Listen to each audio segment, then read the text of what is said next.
Voilà, ces éléphants sont pourtant l'une des principales attractions touristiques au Burkina Faso en général et dans les zones de chasse en particulier pour le tourisme de vision. Mais c'est que le tourisme lui-même se porte assez mal au Burkina et dans toute la sous-région depuis quelque temps.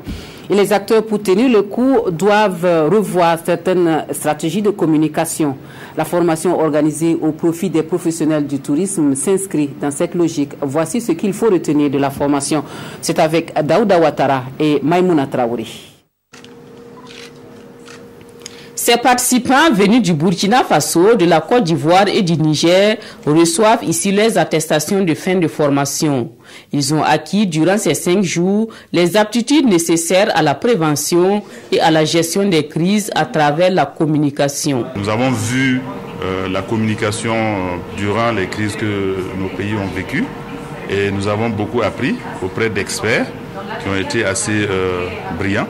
Nous avons été vraiment armés sur trois questions clés, l'avant-crise, pendant la crise et l'après-crise.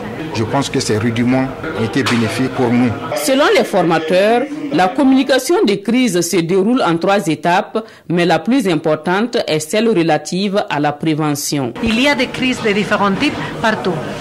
Mais si les professionnels de la communication sont coordonnés, s'il y a une préparation avant la crise, la gestion de la crise va améliorer.